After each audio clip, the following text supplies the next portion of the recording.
Ya, kalau dia lagi libur kerja, dia selalu ke sana, selalu awal.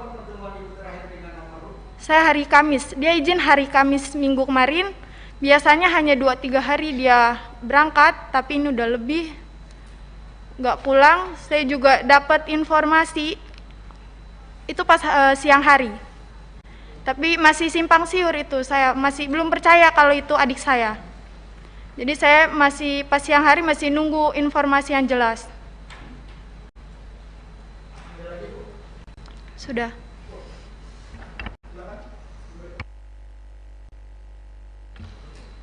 Iya Pak. Kebetulan saya ketemu terakhir dengan adik saya tuh Kamis malam Jumat. Di sana tuh tumben sekali, itu memang beda. Adik saya tuh salaman dengan ibu, dipeluk, dia minta izin, mah doain dede ya. Itu tumben banget. Biasanya dia nggak mau dipeluk karena mungkin udah gede merasa malu.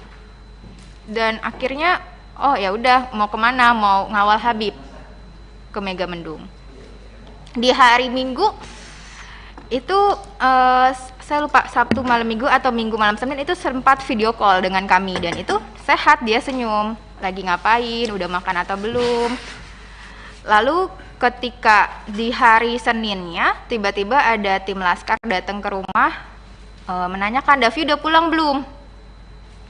Itu ya, bertemu dengan ibu saya karena saya sedang di rumah lagi mengerjakan tugas. Terus belum, kan Davi mengawal. Oh gitu. Ya udah, ibu ke pertamburan dulu yuk. Buat apa? Di situ saya bingung ya. Kebetulan di handphone ada notifikasi berita, saya baca, saya langsung kepikiran adik saya teleponin, terus saya WA-in, terus kok nggak ada kabar, ini kemana? Dan itu berita masih simpang siur, kami tidak tahu kebenarannya itu seperti apa. Dan untuk dibilang lukanya itu subhanallah itu seperti ditembak jarak dekat, karena saya tidak ikut memandikan, karena memang kan kalau dalam Islam memandikan kalau misal laki-laki dengan laki-laki, dan itu kebetulan ayah saya yang akan memandikan. Ayah saya cerita sambil berderai air matanya, sambil, oh ini benar-benar luka tembak tuh di dada ada 3, di punggung itu luka robek seperti diseret. Di jidat ini ada biru seperti dihantam senjata api, yang belakangnya saya kan nggak tahu ya jadi senjata itu seperti apa, di belakangnya ini biru. Tapi alhamdulillahnya muka adik saya itu bersih karena mungkin tidak dipukul di muka, hanya dihantam di badannya 3, di belakangnya itu robek, sampai dikafankan pun darahnya masih mengucur. Subhanallah, itu buat kami sangat luar biasa ya. Itu benar-benar seperti pembantaian, yang berarti kan seperti tidak ada perlawanan di sana. Jadi seperti yang diberitakan itu kan bohong. Itu yang membuat kami, ya Allah, ini saya udah nggak bisa berkata-kata lagi. Itu aja Bu? Ya. Selanjutnya keluarga Lutfil, silakan Pak. Ya Pak.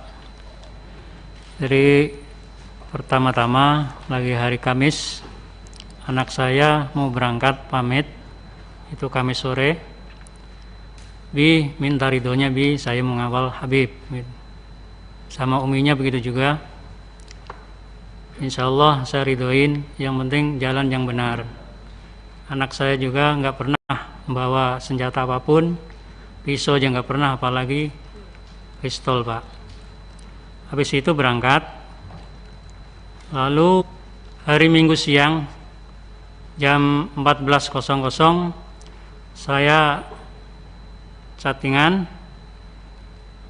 jawabannya alhamdulillah saya sehat, saya belum bisa pulang Bi, kurang tahu kapan pulangnya.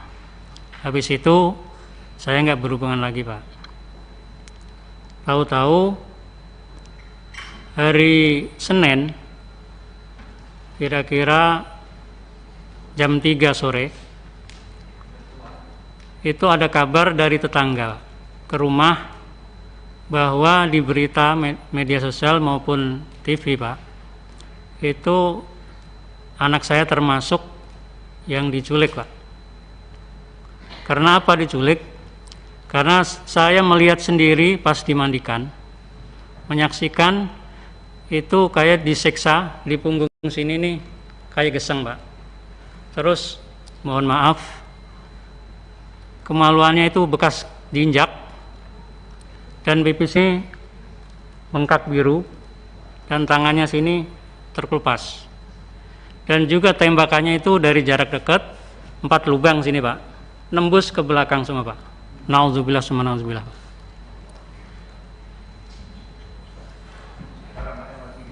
Jadi kulitnya juga yang di belakang sama yang sini itu agak terkelupas lagi, agak lebar jadinya. Yang saya ketahui itu mandiin Bang si Aziz. Ya nanti. Jadi menjawab pertanyaan tadi itu cukup seperti Oke. itu kejadiannya. Selanjutnya kiri saya, siapa yang mau bertanya? Pak Adang atau siapa? Wah, itu sisi kanan saya. Oke. Kalau PKS satu aja, Pak. Ya, kalau Bapak bertanya, Santoso. Oke, silakan Pak Santoso. Terima kasih. Assalamualaikum warahmatullahi wabarakatuh. Pimpinan dan anggota Komisi 3 yang saya hormati, Bapak-bapak, keluarga korban tragedi Tol Cikampek. Yang pertama, tentunya saya ingin menyampaikan innalillahi wa inna ilaihi rajiun.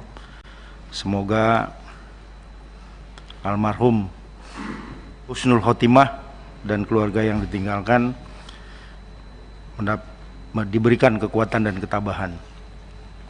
Bapak Ibu yang saya hormati, tanggal 10 ini bertepatan dengan Hari Hak Asasi Manusia di sedunia, di mana sebelum jatuh pada tanggal 10 ini telah terjadi tragedi di Indonesia yang kita semua tahu sangat menyayat hati, dan semoga kejadian ini tidak berulang lagi.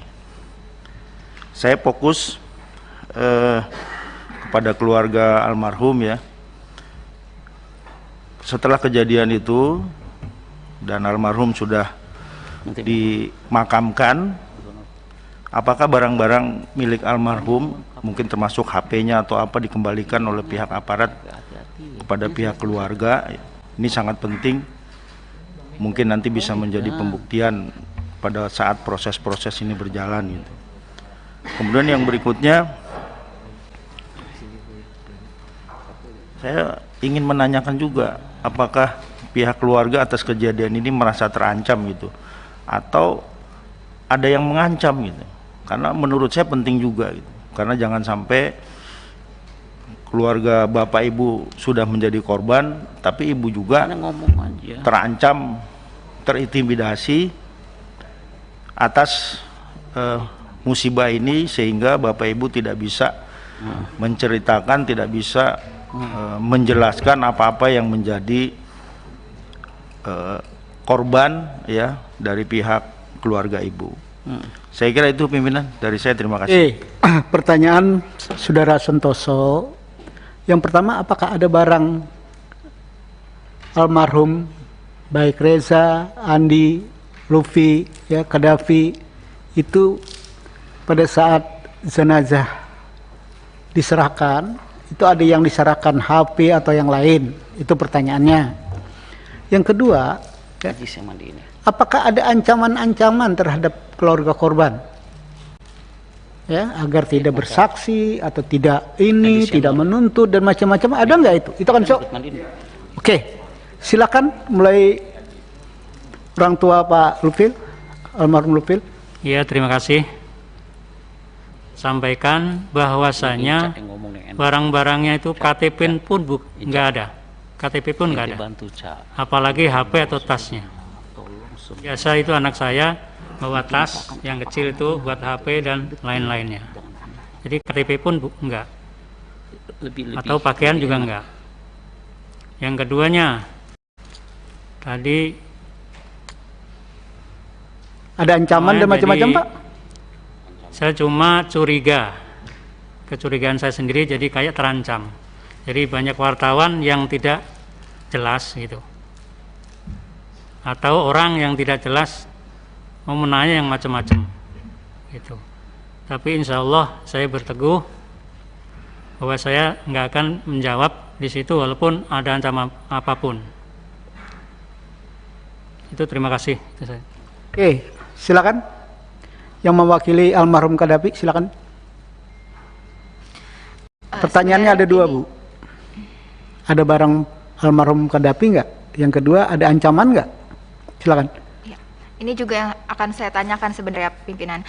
Kami keluarga tidak diberikan barang-barang Qaddafi, handphone, tas, dompet itu tidak ada sama sekali. Dan kami juga semalam sempat saya tanyakan, ini apakah memang ada barang-barang yang diberikan? Agar kami bisa tahu ya handphonenya, karena di handphone itu juga kan pasti ada foto kami keluarga dan yang lainnya. Lalu untuk ancaman, untuk sampai saat ini alhamdulillah memang tidak ada.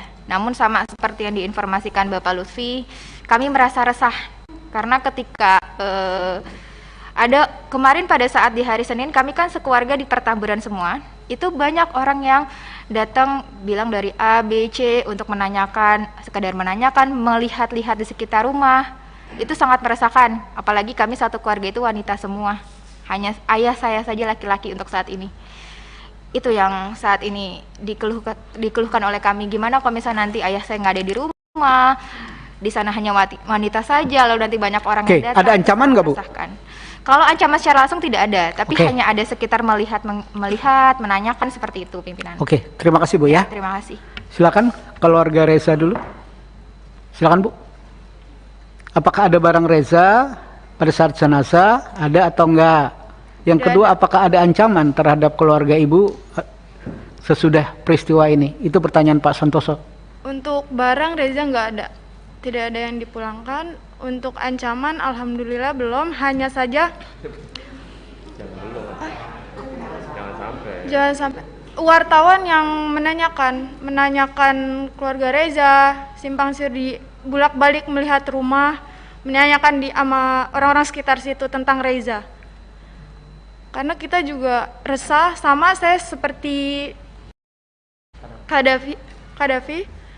Saya laki-laki di rumah hanya satu, abang saya. Saya di rumah berempat, perempuan 1 balita. Kami hanya merasakan resah. Terima kasih. Terima kasih. Keluarga Andi, silakan Pak. Ya, terima kasih Pak Ketua. Sebetulnya sama Pak, ya, dari teman-teman semua perwakilan, nggak ada satupun barang yang saya terima ya punya almarhum, bahkan itu masih aktif loh Pak. Iya, saya bingung, itu masih aktif loh. Nah itulah, cobalah kalau bisa itu barang-barangnya itu dikembalikan seharusnya Pak. Iya. Untuk ancaman saat ini sih enggak, cuman banyak aja yang nanya gitu Pak. Sama lah, jadi bikin resah juga gitu. Terima kasih Pak. Terima kasih. Selanjutnya virtual. Siapa yang mau bertanya? Pimpinan satu aja satu. Bentar. Virtual dulu, virtual. Silakan. Apa dulu pimpinan? Ada yang mau bertanya? Saya Taufik, boleh? Pak Taufik. Ya. Oke, silakan Pak Taufik. Baik. Baik, terima kasih pimpinan atas waktunya. Saya mengucapkan terima kasih atas informasi yang telah diberikan dalam kesempatan pada hari ini.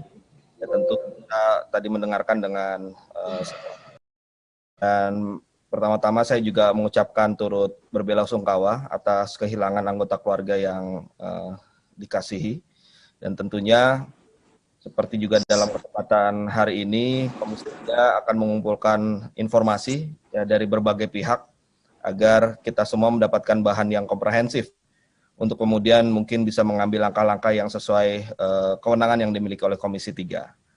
Nah, seperti yang saya ketahui saat ini Komnas HAM telah membentuk tim, kemudian Propam Mabes Polri pun juga sedang melakukan pemeriksaan. Oleh karena itu penting bagi kita semua untuk mendapatkan hasil berupa misalnya informasi mengenai peluru yang digunakan, jarak tembaknya, yang tentunya harus berdasarkan uji balistik.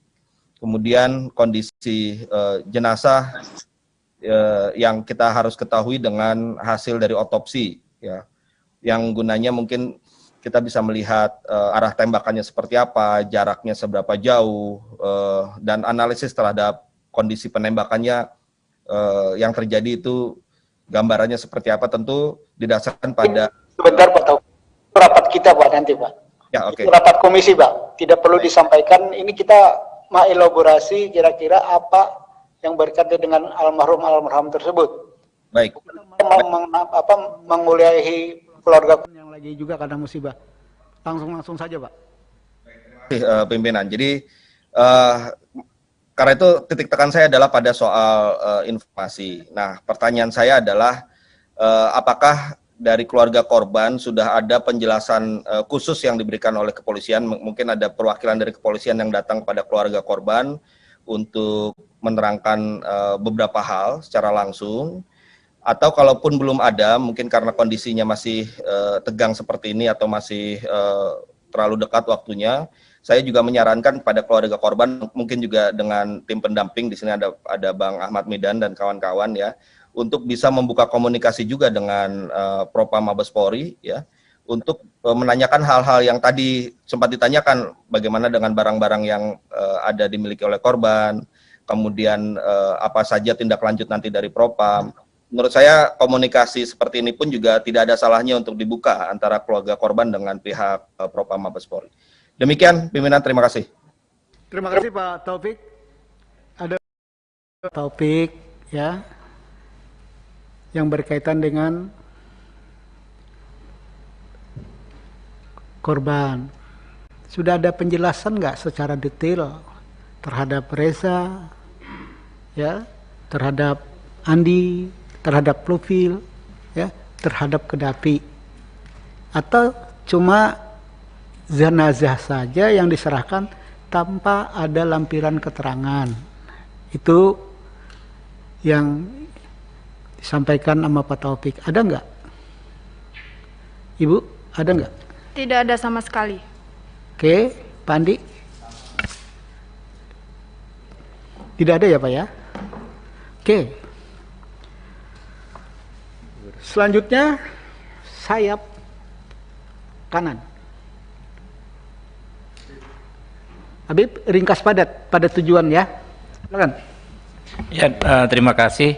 Mungkin pertama saya perlu secara khusus menyampaikan duka cita yang mendalam, innalillahi wa inna ilaihi rajiun, turut berduka atas wafatnya para korban. Kami di sini nanti berupaya semaksimal mungkin menampung informasi apapun dari keluarga supaya kasus ini bisa hukum bisa benar-benar ditegakkan. Yang kedua, saya mungkin membaca di media bahwa saudara pengacara ini, kuasa hukum, melihat kondisi langsung dan ikut memandikan jenazah. Mungkin bisa diceritakan ke sini. Terima kasih. Silakan. Ada mekanisme pimpinan di sini. Lewat pimpinan, lewat pimpinan. Ya. Ada mekanisme. Itu nanti dari semua nanti ada lawyer ya akan saya minta ngomong ya. Oke. Ada tambahan, Pak Habib? Cukup. Selanjutnya Habib Abu Bakar, ringkas padat pada tujuan. Ya, panjang dikit bolehlah karena kasusnya besar. Jangan panjang-panjang, Pak.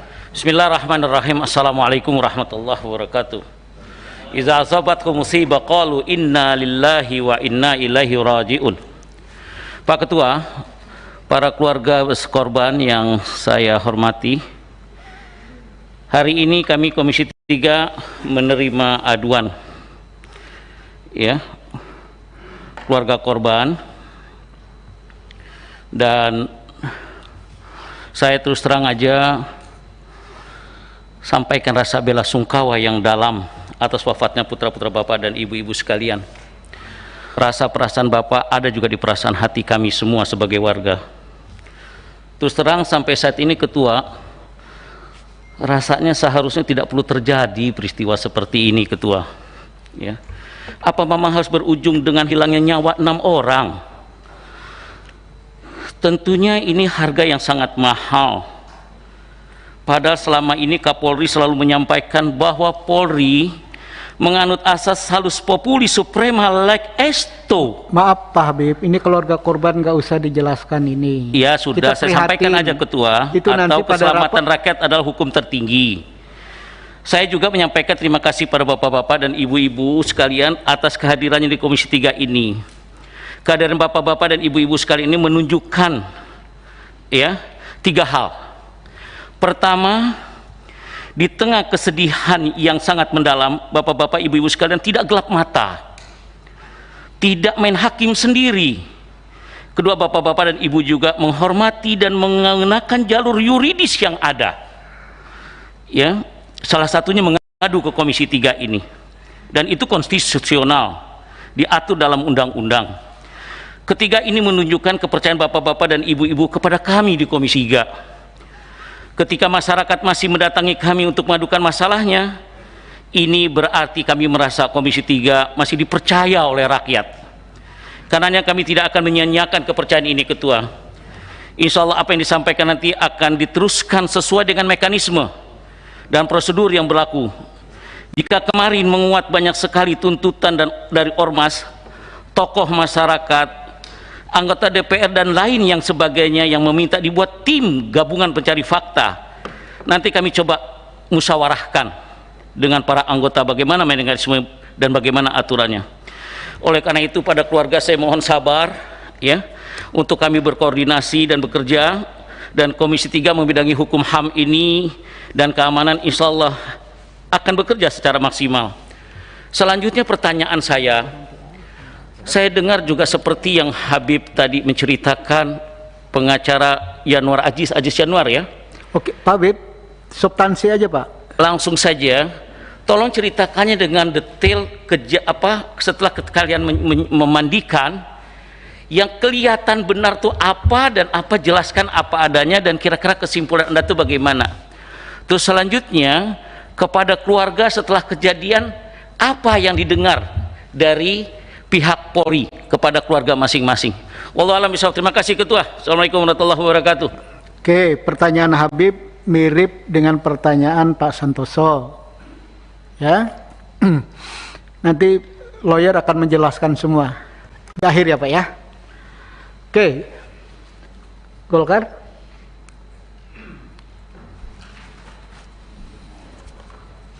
Terima kasih pimpinan.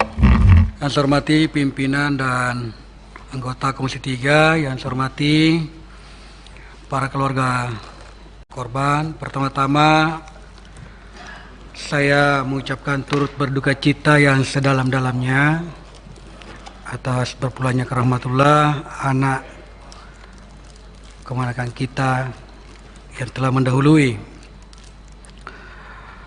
Yang kedua, saya juga mengucapkan terima kasih atas kepercayaan yang diberikan oleh para keluarga korban kepada Komisi 3 untuk mencari sebuah keadilan di sini melalui beberapa langkah-langkah yang akan dilakukan sesuai dengan tupoksi yang ada di Komisi 3. Yang ketiga adalah pertanyaan saya. Apakah di antara keluarga yang hadir atau pengacara yang hadir pada hari ini, adakah yang ikut dalam rombongan sehingga bisa menceritakan kepada kami secara langsung? Itu yang pertama pertanyaan saya. Adakah yang hadir di sini? Yang hadir ya, yang hadir, supaya bisa menceritakan peristiwa kejadian yang sebenarnya pada saat kejadian. Itu pertanyaan saya. Yang kedua pertanyaan saya adalah, kalau memang tidak kakaknya, saudaranya yang tidak menyaksikan langsung, sudah pernahkah ada komunikasi kepada yang hadir langsung di TKP, yang menyaksikan, yang mendengarkan kejadian itu? Apakah sudah mendengarkan langsung dari yang ada di TKP pada saat itu, supaya kita bisa mendapatkan kira-kira penjelasan yang benar-benar faktual. Itu yang harapan kita. Saya kira hanya 2 pertanyaan saya, Pak Ketua. Terima kasih. Assalamualaikum warahmatullahi wabarakatuh. Terima kasih. Silakan dari keluarga Lupil dulu. Pertanyaan Pak Supriyansa dari Golkar. Iya, terima kasih Pak Ketua. Jadi belum ada sama sekali. Jadi semuanya itu memang belum. Saya nggak bisa tidak berhubungan sama orang yang menyaksikan. Saya tidak berhubungan. Karena mungkin masalah medsos saya kurang tahu Pak gitu. Jadi itu aja, terima kasih. Oke, silakan Bu. Kami juga sama ya pimpinan, kami juga belum berhubungan secara langsung dengan saksi mata. Tolong yang dekat dengan mic-nya Bu agar kawan-kawan wartawan mendengarnya. Kami juga sama, kami belum berhubungan secara langsung dengan saksi mata. Itu, makasih. Oke, silakan Pak. Ya, kemarin saya cuma dapat secara langsung pemberitahuan cerita ya, langsung di situ. Tapi cerita ini kan, kejadian ini memang keluarga, ngiringin keluarga pengajian, bukan ngiringin kemana-mana, keluarga, sekeluarga isinya, ya kan? Kejadian itu aja, kenapa bisa terjadi seperti ini gitu. Dan kalau untuk saya nanya ke langsung yang artinya temennya korban, saya belum dapat langsung ya. Saya hanya dapat dari cerita dari kemarin saya mengikuti proses pemakaman di Megamendung ya, itu aja. Terima kasih. Terima kasih. Ibu? Sama, saya juga belum bertemu. Pak Arsul?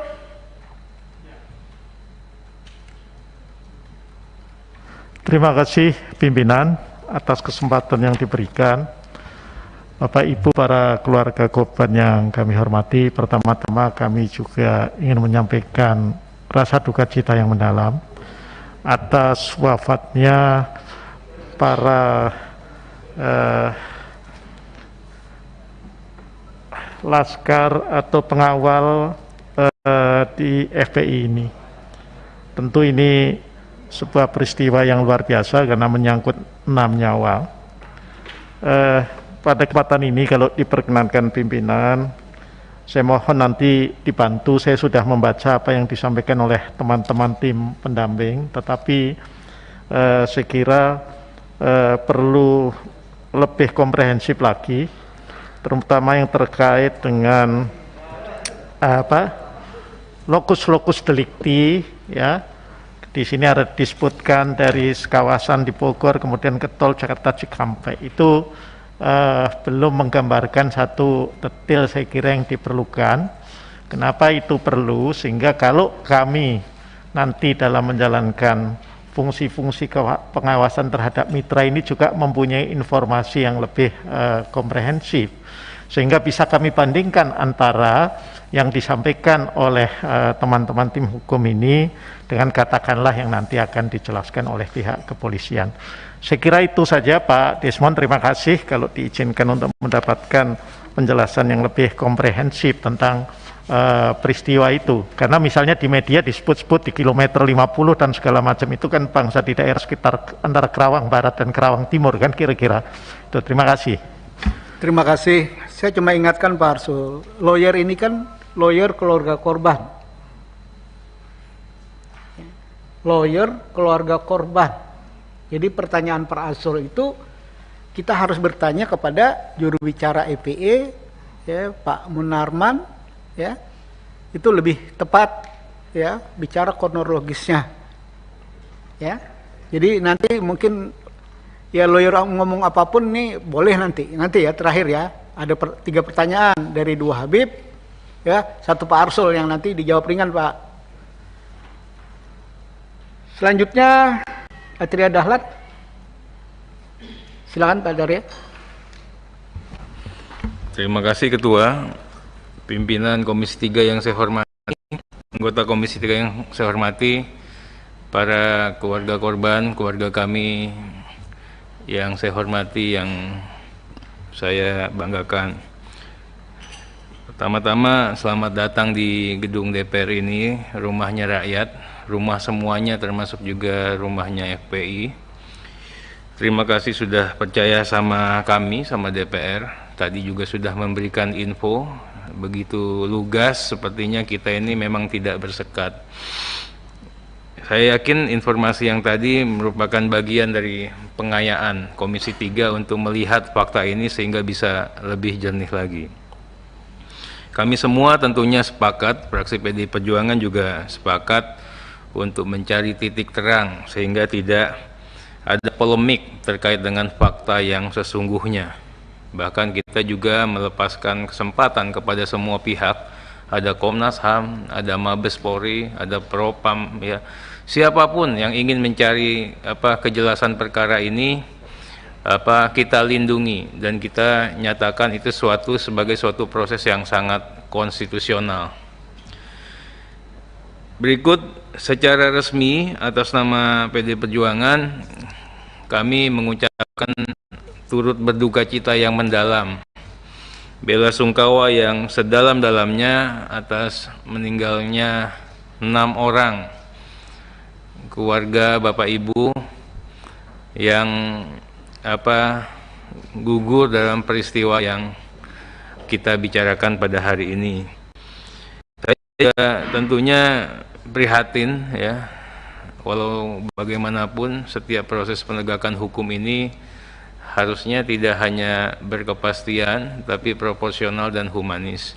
Tentunya kami juga ingin melihat bagaimana motif, latar belakang, hal-hal yang mendasari, ya, sampai terjadinya peristiwa ini.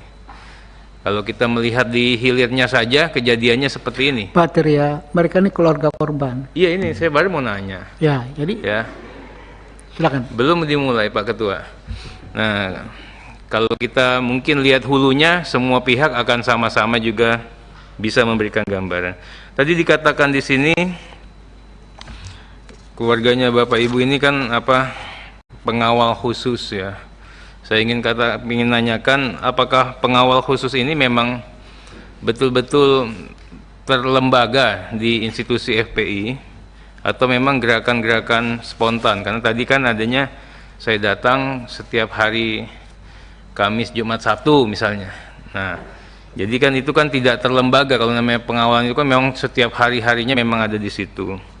Kemudian kalau boleh tahu seperti apa ruang lingkup kegiatan, kewenangan, kemana-mana Muhammad Rizik Syihab itu pakai pengawalan dan dikawal oleh keluarganya Bapak Ibu dan selalu ikut.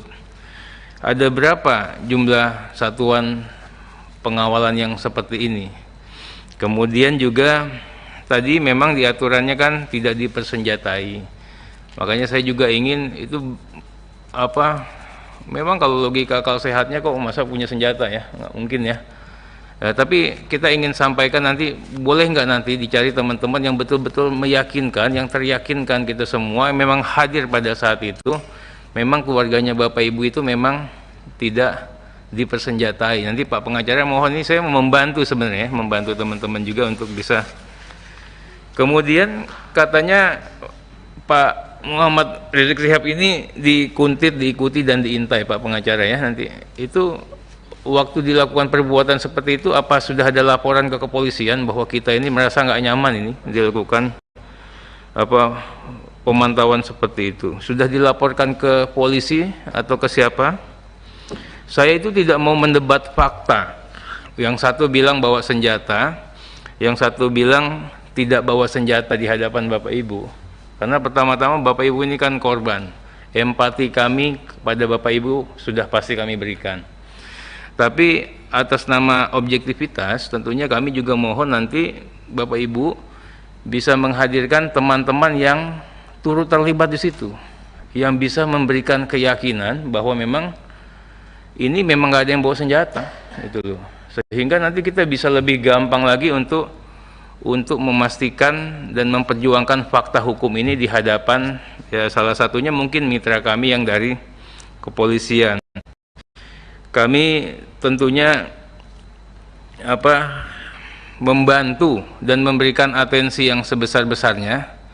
Bahkan tadi kalau dikatakan meminta keadilan, pastinya kita bantu, Pak. Ya, pastinya kita bantu. Kemudian juga kalau dikatakan mengawal proses hukumnya, ya, terhitung dengan kejadian ini, Mas, kita kan juga libat, walaupun kita tidak hadir ya. PD Perjuangan tuh memantau, semuanya keadilan itu kita pantau betul, Pak. Sampai kita titipkan, Pak Pengacara, mudah-mudahan juga bisa disampaikan ya nanti ya. Bagaimana jangan sampai rakyat ragu atas proses penegakan hukum pasca terjadian tragedi ini. Jadi Polri tolong sungguh-sungguh. Jadi seperti itu Pak Desmond, terima kasih. Nanti ini tidak bisa dijawab oleh keluarga korban. Nanti tolong dari sisi lawyer, tapi juga kan agak-agak repot juga gitu loh. Ya, pada prinsip dasar Komisi 3 apa yang disampaikan Pak Atria Dahlan tuh ingin mencari kebenaran dari dua pihak yang sampai hari ini kami ini berusaha untuk di tengah-tengah. Ya, keterangan dari EPI begini, keterangan dari pihak kepolisian begini. Sekarang kita mendengar keluarga korban. Maka tentunya ya, rapat kita hari ini adalah kita mendengar kapasitas keluarga korban. Mungkin ada hal-hal yang diketahui seperti yang dipaparkan Pak Atria Dahlan. Itu yang sangat kami perlukan. Hal-hal dalam rangka ya, Bapak minta bantuan, kami juga minta bantuan agar fakta yang sebenarnya itu yang mana. Ya, agar Komisi 3 jelas arah tujuannya. Ini ada ketidakadilan. Tapi ada informasi yang hari ini simpang siur. Untuk proses ini Komisi 3 adalah memutirin satu-satu. Ya, informasi itu mana sebenarnya fakta sebenarnya. Ya, walaupun secara vulgar kalau kita bicara tentang extraordinary seperti yang dipaparkan tadi ada benarnya, tapi harus ada pembuktian-pembuktian mendukung lain. Di luar pengadilan, benar, tapi ada hal-hal yang harus kita. Kenapa? Karena kita menjaga semuanya. Oke, Pak Adang ada yang disampaikan? Pak Os, tapi lebih pada keluarga korban. Ya, ada. Silakan Pak. Terima kasih. Assalamualaikum warahmatullahi wabarakatuh. Kami juga turut berduka cita dan mendoakan agar almarhum ini benar-benar menjadi syuhada. Saya ingin menanyakan terkait dengan keluarga korban dan sepengetahuan dari kakaknya atau pamannya ini. Ya, lebih mirip mungkin dengan pertanyaan Pak Atria tadi. Apakah ada misalnya memang ada semangat sedemikian rupa ingin mohon izin karena saya akan habis-habisan bertarung atau seperti itu. Juga pertanyaan saya adalah apakah ada pernah mengetahui gitu berapa lama mereka menjadi pengawal dari Imam Besar Habib Rizik Syihab, berapa lama apakah mereka dilatih khusus untuk itu atau bagaimana? Ini perlu kejelasan kami sehingga clear kalau ada sebutan ini itu, meskipun di dalam Undang-Undang Dasar 1945 udah lewat Pak, jangan dijelaskan. Kita sudah tahu semua bahwa itu adalah hak untuk mendapatkan perlindungan, itu memungkinkan. Oke, cukup ya, Pak Os. Cukup begitu. Ada dua pertanyaan. Pertarung habisan-habisan itu maksudnya apa? Bingung nih kalau udah korban. Ya begini, biasanya ada semangat seperti itu. Bertarung sama siapa? Ya. Bertarung sama siapa? Ya barangkali karena keinginan untuk pembelaan, karena ada gambaran bahwa Habib Rizik Syihab itu mendapat ancaman yang luar biasa. Karena itu apakah memang hal itu sudah menjadi program tertentu gitu untuk habis-habisan di dalam hal ini? Saya ingin mengetahui. Oke, bahasa yang paling Mungkin paling ada sederhana bahasa lebih jangan tepat. jangan Pak Komisi Ketua, 3 silakan. bahasanya itu sudah tidak netral. Ya Pak Aus ya. Ya ini bukan komisi lucu-lucuan sama komisi lain. Ya. Bahasanya itu jangan bicara mengungkit yang sesuatu yang belum jelas.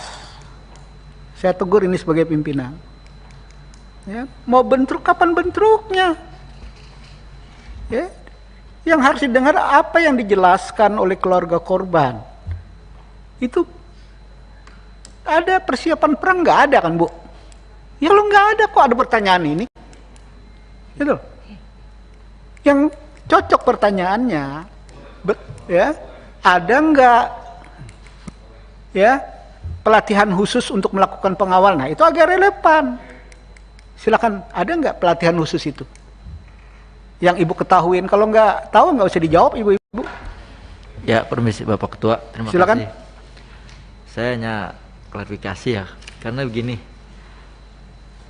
Tadi saya sudah terangkan bahwasannya ini rombongan imam untuk mengaji keluarga. Ya. Datang di perjalanan jam 10 itu untuk rombongan keluarga diiringin dua mobil laskar depan, 2 di belakang. Kan seperti itu. Ya, mungkin udah pada tahu. Jadi ini bukannya perang. Bukannya perang. Ya, kalau perang semua bawa senjata, Pak. Ya. Gitu.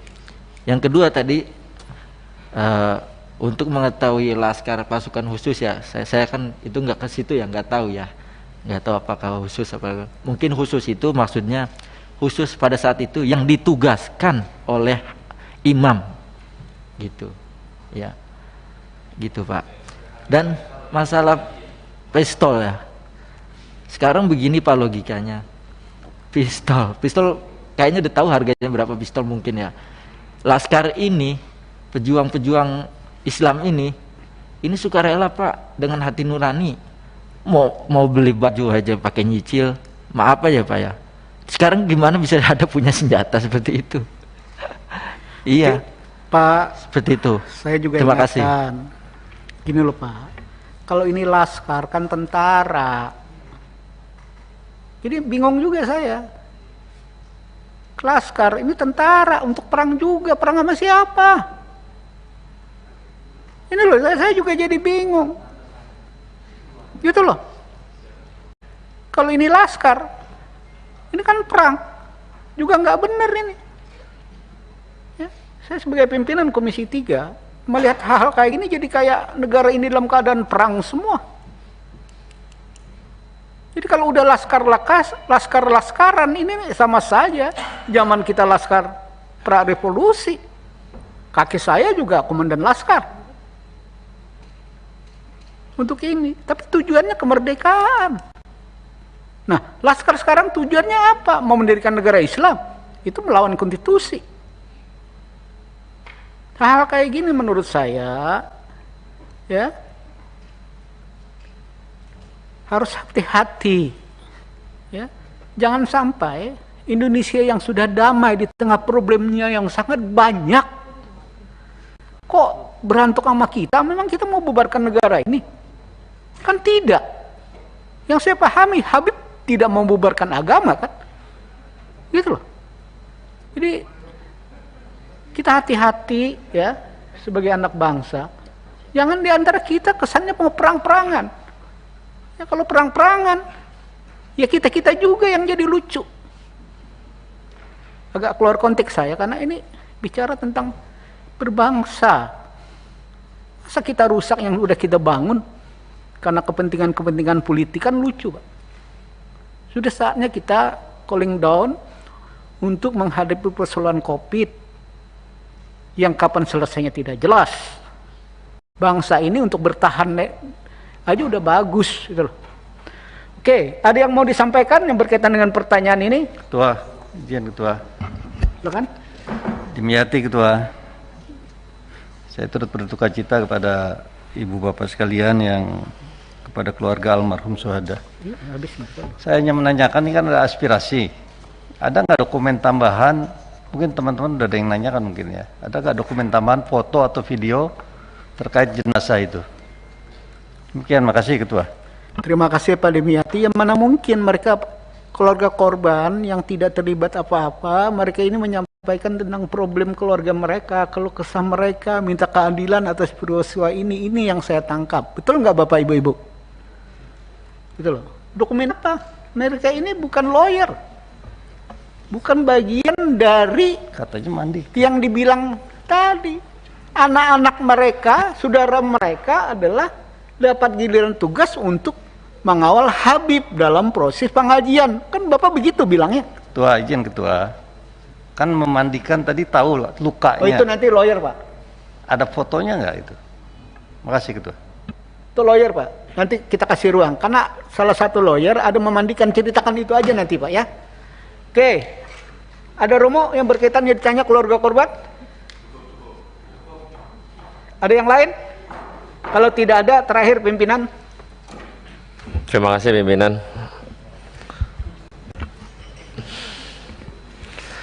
Yang pertama, untuk para keluarga korban, saya turut berduka cita yang dalam. Saya tidak banyak, cuman tadi saya koreksi tentang bahasa pembantaian yang tadi keluarga korban sampaikan, karena sampai hari ini, sampai detik ini, polisi belum menyampaikan secara lugas tentang kejadian di jalan tol. Bapak Ibu perlu bersedih benar bila mana pun terjadi dengan keluarga saya demikian. Tapi karena ini adalah negara hukum, maka kita ikuti proses hukum yang dilakukan oleh kepolisian. Bapak datang ke Komisi 3 memberikan aspirasi luar biasa, kami bangga. Tapi kami belum bisa memberikan keputusan apapun. Tapi kita akan memberikan keputusan setelah polisi memberikan lembaran transparansi apa yang telah dilakukan pada malam penembakan tersebut. Pertanyaan saya, Bapak Ibu, keluarga korban, yang saya dengar ada 10 orang pendamping Muhammad Rizik Syihab yang katanya yang 4 orang kabur, katanya mengamankan Muhammad Rizik Syihab. Pertanyaan saya, mungkin ini bisa dijawab oleh keluarga korban atau dari lawyer, kemanakah Rizik Syihab berada? Itu pertama. Yang kedua, 4 orang yang kabur tersebut, apakah Bapak Ibu kenal? Dan pernah nggak komunikasi dengan keluarga atau memang Bapak Ibu kenal juga? Kita nggak mau negara ini porak-poranda pecah belah atas informasi yang belum tepat untuk disampaikan. Kita memahami kesedihan, kepedihan yang Bapak Ibu berikan, tapi minimal kita dalam konteks Komisi 3 adalah menerima keluhan Bapak Ibu untuk mencari keadilan. Kami akan terima dengan sangat luas dan kita akan sampaikan itu nanti setelah polisi menyampaikan transparansi tentang kasus yang ada. Mungkin itu pimpinan, terima kasih. Catatannya begini Pak, Komisi 3 ini kan menunggu Pak, ya, karena pengawasan kami ya menunggu. Satu langkah lebih maju, pansus. Ya, ini lawyer tolong nanti dijelaskan ini. Tapi kan tidak mungkin pansus. Ya. Karena belum, masih ngambang. Ya, kalau bicara pansus tingkatannya kan tanggung jawabnya kemana? Gitu loh Pak. Jadi kami menunggu. Nah, apa yang disampaikan Pak Roni ya sebagai pimpinan, Hari ini kami menunggu penjelasan detail dari ini semua. Ini 6 korban, 4-nya mana? Ada peristiwa, mana saksi ya yang lain? Kenapa tidak berani bersaksi? Itu yang sebenarnya yang disampaikan Pak Roni.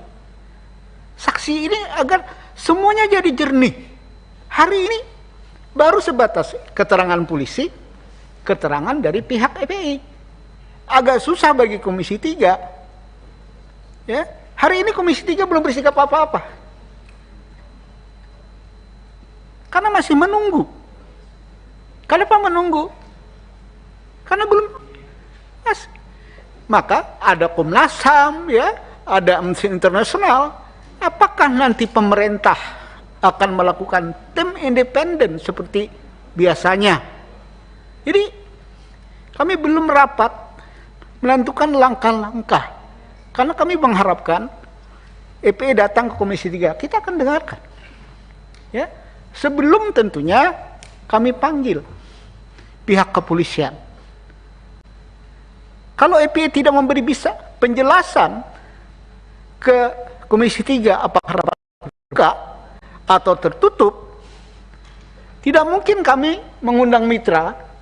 Dijawab mitra juga kami tidak bisa bantah apa-apa berdasarkan informasi yang sama-sama siapa yang benar di antara dua pihak. Begini Bapak Ibu, dua pihak ini kan kami harus berada di tengah-tengah agar melihat secara jernih yang benar itu mana. Maka kami menunggu saksi-saksi atas peristiwa ini agar kita bisa melakukan langkah-langkah ke depan. Saya pikir sebelum saya tutup, silakan ringkas padat, senior. Silakan. Assalamualaikum warahmatullahi wabarakatuh.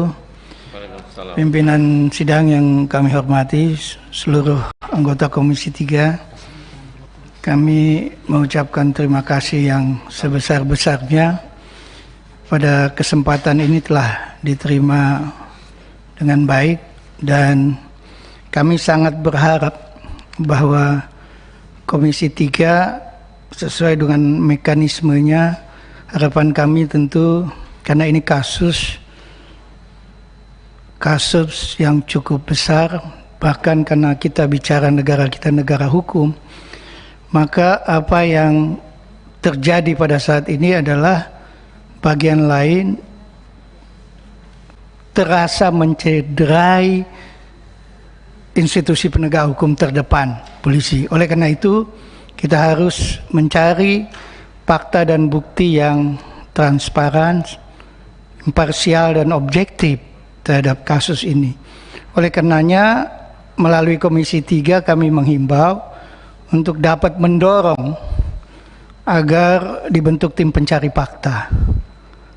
Ya, kami usulkan baik mekanismenya bagaimana, mungkin pimpinan lebih banyak tahu, yang ini adalah rumah tangga pimpinan sendiri, atau juga dibentuk panja ya untuk kasus ini.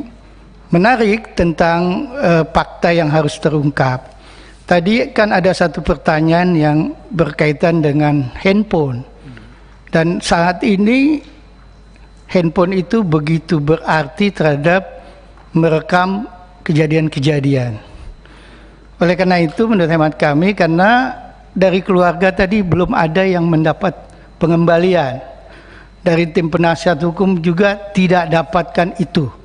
Oleh karena itu harus diamankan. Jadi untuk berbicara imparsial, netralitas, objektivitas, tentu tidak. Karena ini kan yang disoroti adalah institusi kepolisian. Tidak tentu saja barang-barang yang berkaitan dengan pembuktian itu harus di luar institusi yang bermasalah tentu. Temat kami itu bagian terpenting yang harus digarisbawahi. Yang kedua, harapan kami karena kami tahu bahwa Komisi 3 dalam waktu dekat ini akan reses yang cukup panjang, hampir 1 bulan. Ya. Oleh karenanya kami juga meminta untuk ada pemantauan yang serius. Ya. Apakah nanti Komisi 3 melalui pimpinannya atau Pak Desmond sebagai pimpinan sidang pada hari ini, bagaimana mengusulkan supaya Komisi 3 juga melakukan pemantauan secara aktif. Kaitan dengan beberapa hal yang cukup penting atas kejadian ini adalah para saksi. Saksi-saksi yang tadi ada katanya 4 orang yang masih belum diketahui. Nah, kebetulan salah satu tim kita juga adalah dari EPI. Sedianya kami meminta Sekjen sudah siap hadir sebetulnya pada hari ini. Saya konfirmasi ke beliau, tapi mendadak saya nggak ngerti karena ini ada aturan COVID begitu loh ya. Kemudian kami belum dapat penjelasan, beliau tidak berhalangan hadir saat ini. Jadi intinya adalah kami meminta kepada Komisi 3 melalui persidangan ini untuk intensif membentuk tim pencari fakta ya, supaya netralitasnya bisa terjaga, dan kemudian memantau secara terus-menerus atas perkembangan kasus ini. Selanjutnya mungkin yang agak detail tadi ada beberapa hal yang juga ditanyakan para anggota Komisi 3. Mungkin Pak Aziz ini kebetulan juga di dalam struktur FPI beliau juga masuk ya, wakil sekretaris, barangkali bisa dimintai sesuai dengan apa yang beliau miliki. Demikian dilanjutkan oleh Pak Baris. Wabillahi taufiq wal hidayah. Assalamualaikum warahmatullahi wabarakatuh. Oke, Pak Aris, ringkas padat Pak, bicara tentang Anda katanya ikut memandikan mayat itu aja ya. Karena tadi juga Pak Ahmad Mijan bilang bahwa berharap Komisi 3 Resespon masih terima pengaduan kan? Itu sudah kita rencanakan Pak. Ya. Jadi untuk EPE mengadu dengan catatan detail termasuk bahwa saksi-saksi ya atas peristiwa ini kalau benar ada 4 orang atau lebih daripada itu, kita akan selalu buka. Nanti kita akan rapatkan ya. Apakah panja, apakah tim saja selama reses, bahwa Komisi 3 reses, minta izin pimpinan DPR untuk kita boleh terima pengaduan. Silakan. Terima kasih pimpinan. Mohon izin saya sedikit tanggapi satu-satu tapi singkat saja. Nah, ringkas yang saja. pertama, lokusnya itu dari Perumahan The Nature Mutiara Sentul ke arah Kerawang. Tadi dari Bapak anggota Dewan ada pertanyaan demikian. Kemudian selanjutnya memang sejak 2 hari itu di lokasi sudah ada yang mengikuti dan memantau kondisi di Perumahan The Nature Mutiara itu, ada mencurigakan. Kemudian selanjutnya mengenai dokumentasi, kita alhamdulillah menyimpan lengkap video, foto dengan akurasi yang sangat baik. Insya Allah jika memang terbuka untuk kita publish dan kita cross check, untuk membuka tabir ini kita siap. Kemudian juga terkait yang kondisi jenazah, saya ada di iring-iringan pertama terkait jenazah pertama atas nama Andi Oktiaman. Saya juga melihat bagaimana itu diproses. Saya lihat bentar. Itu bisa rapat lain nggak nanti kita agendakan? Bisa. Kan Anda menarik sekali. Iya. Bahwa bukti-bukti itu kan kita mungkin ada rapat lain ya. Ada, saya mau tambahkan lagi. Ya? Kita juga memiliki saksi-saksi di lokasi rest area 57 yang juga menegaskan bahwa itu terjadi tadi yang Pak Sahroni tadi katakan bukan pembantaian. Itu arahnya tapi bukan di sini, mungkin penjelasan lebih detail karena itu sangat memilukan. Kita ada saksi juga, insya Allah. Kemudian juga terkait kondisi jenazah saya lanjutkan. Saya melihat sendiri mata sebelah kiri ini seperti ada bekas peluru tembus ke belakang.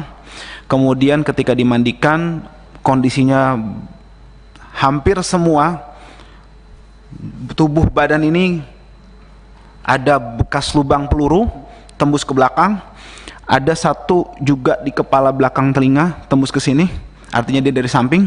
Kemudian ada yang bekas luka bakar semacam disiksa di belakang. Kemudian ada juga yang terkelupas seperti terseret atau dikelupas gitu kulitnya. yang jelas sangat memilukan fisiknya ya seperti itu. Tapi nanti dokumentasinya sudah kita siapkan. Kemudian satu, mohon pimpinan perlu diketahui bahwa keluarga awalnya tidak pernah mengizinkan otopsi, dan kita memiliki surat pernyataan itu jelas dan juga tidak mengizinkan dimandikan. Akan tetapi ala kulli hal pihak kepolisian melakukan itu sepihak.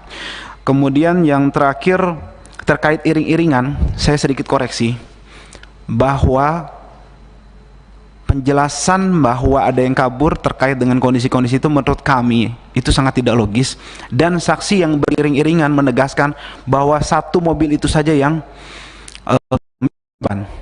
ya itu nanti foto-foto bukti-bukti video itu mendukungnya, Mas. Ya. Tadi itu untuk jenazah. Artinya saya meluruskan bahwa menurut informasi hanya 6 orang ini memang yang syahid, dan memang 6 orang dalam satu mobil. Artinya tidak, kalau misalnya ada informasi dalam satu mobil ada 10 orang itu tidak benar seperti itu. Itu singkat saja. Terima kasih Pak Pimpinan atas waktunya. Assalamualaikum warahmatullahi wabarakatuh. Oke, tanpa terasa luar biasa juga kita. Sebelum saya tutup, ada catatan yang ingin saya sampaikan. Pertemuan hari ini sebenarnya lah agenda mendengarkan keluarga korban, ya. Tapi ada tambahan dari lawyer yang juga anggota FPI yang sangat menarik, ya. Karena apa yang disampaikan itu bukti-bukti yang melengkapi semua peristiwa-peristiwa dari dua sumber informasi yang berbeda.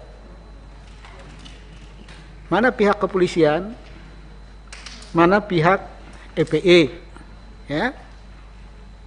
Ini kan bagi kami harus memposisikan diri di mana. Tapi ke depan kami akan berharap sekali, ya, bisa kita agendakan pertemuan untuk lebih detail agar kami bisa mengambil posisi yang benar. Kalau ini kita mau apaan gitu loh, ya, mau ngapain jadi bingung sebenarnya. Nah, inilah posisi Komisi 3. Reses tidak menghalangi pengaduan, begitu Pak, ya. Itu disepakatin, ya, tinggal kita pelinukan nanti, ya. Untuk itu saya pikir rapat hari ini banyak hal kita dapatkan dari keluarga korban, dari lawyer, ya. Tentunya catatan bagi kita Komisi 3 banyak catatan-catatan sebagai pembanding untuk di rapat-rapat Komisi 3 yang akan datang. Cukup sampai sekian pertemuan kita hari ini. Wassalamualaikum warahmatullahi wabarakatuh.